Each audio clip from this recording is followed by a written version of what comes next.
వీటిలో మరో బ్రేక్ ను చూసినా రేపు రాజ్భవన్లో హైకోర్టు సీజే ప్రమాణ స్వీకారం జరగనుంది. ఉదయం 11 గంటలకు ప్రమాణ స్వీకారం చేయనున్నట్లు రాజ్భవన్ బులెటిన్ విడుదల చేసింది. అయితే ఈ ప్రమాణ స్వీకారానికి సీఎం కేసీఆర్ హాజరు కానున్నారు. హైకోర్టు ప్రధాన న్యాయమూర్తిగా జస్టిస్ లోక్ అథారితను నియమిస్తూ ఇటీవల రాష్ట్రపతి ఆమోద ముద్ర వేశారు.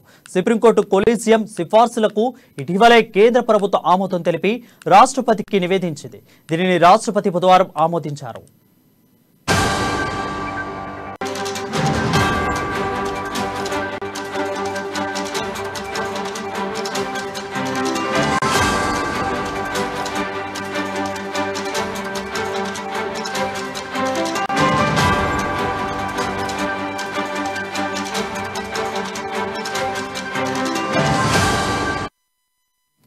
వీటిలో బ్రేక్ ను చూసినాం. రేపు రాజ్భవన్లో హైకోర్టు సీజే ప్రమాణ స్వీకారం జరగనుంది. ఉదయం 11 గంటలకు ప్రమాణ స్వీకారం చేస్తున్నట్లు రాజ్భవన్ బులెటిన్ విడుదల చేసింది. ఈ ప్రమాణ స్వీకారానికి సీఎం కేసీఆర్ హాజరు కానున్నారు. హైకోర్టు ప్రధాన న్యాయమూర్తిగా జస్టిస్ లోక్ ఆరాధను నియమిస్తూ ఇటీవల రాష్ట్రపతి ఆమోద ముద్ర వేశారు. సుప్రీంకోర్టు కొలీజియం సిఫార్సులకు ఇటీవలనే కేంద్ర ప్రభుత్వం ఆమోదం తెలిపి రాష్ట్రపతికి నివేదించింది. అయితే దీనిని రాష్ట్రపతి బుధవారం ఆమోదించారు. దీనిపై మరింత సమాచారం మా ఇన్పుట్ ఎడిటర్ శ్రీనివాస్ అందిస్తారు. శ్రీనివాస్, చెప్పండి. వరుణ్, ఏదైతే సుప్రీంకోర్టు కొలీజియం రికమెండేషన్స్ ప్రకారం చూసుకుంటే కనుక గుజరాత్, కేరళ, తెలంగాణ, అదేవిధంగా ఒడిశా రాష్ట్రాలకు కొత్త చీఫ్ జస్టిస్ నియామకం జరిగింది. అందులో భాగంగానే తెలంగాణకు సంబంధించి అలోక్ ఆరేదేను చీఫ్ జస్టిస్ గా నియమిస్తూ ప్రకటన జారీ చేశారు. ఈయన రేపు ప్రమాణ స్వీకారం చేయబోతున్నారు. అయితే ఇక్కడ ప్రధానంగా చర్చించుకోవాల్సిన అంశం ఏంటంటే, రాజ్భవన్ లో రేపు 11 గంటల జరగబోయే ప్రమాణ స్వీకారానికి ముఖ్యమంత్రి కేసీఆర్ హాజరు కాబోతున్నారు. ముఖ్యమంత్రి కేసీఆర్ ఎందుకు హాజరు కాబోతున్నారు?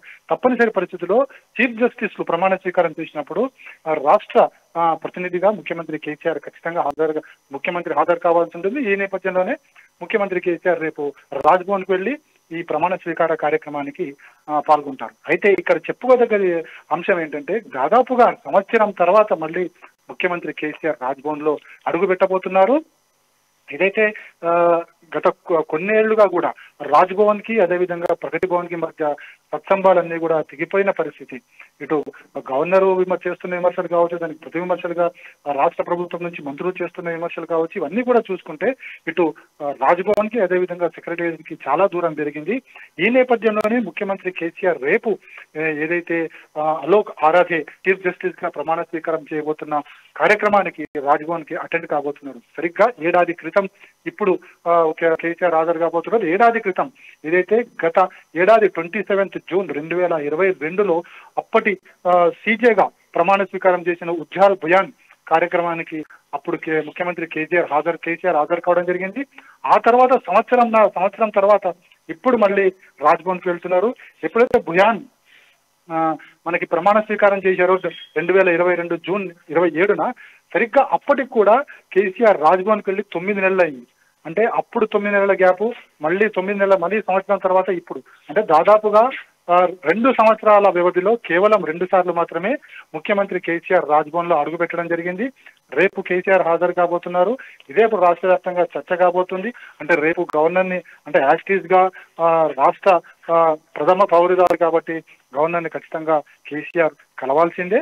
ఖచ్చితంగా రేపు ఆమెతో పాటు షేర్ చేసుకోవాల్సిందే. కానీ ఇక్కడ రాజకీయమైన పరమైన అంశాలు ఏంటంటే, దాదాపు సంవత్సరం తర్వాత రాజ్భవన్ కు అడుగుట్టడము, అదేవిధంగా ఇది ఇద్దరి మధ్య, అంటే ఇటు రాజ్భవన్ కి సెక్రటేరియట్ మధ్య ఏదైతే అగాధం ఉందో దీనికి కొద్దిగా గ్యాప్ తగ్గుతుందని అందరు భావిస్తున్నారు. కానీ అది ఏమాత్రం ఉండదని చెప్పేసి కూడా బీఆర్ఎస్ వర్గాలు చెప్తున్నాయి. మొత్తానికి ఏడాది తర్వాత ముఖ్యమంత్రి కేసీఆర్ రాజ్భవన్ లోకి అడుగు పెట్టబోతున్నారు.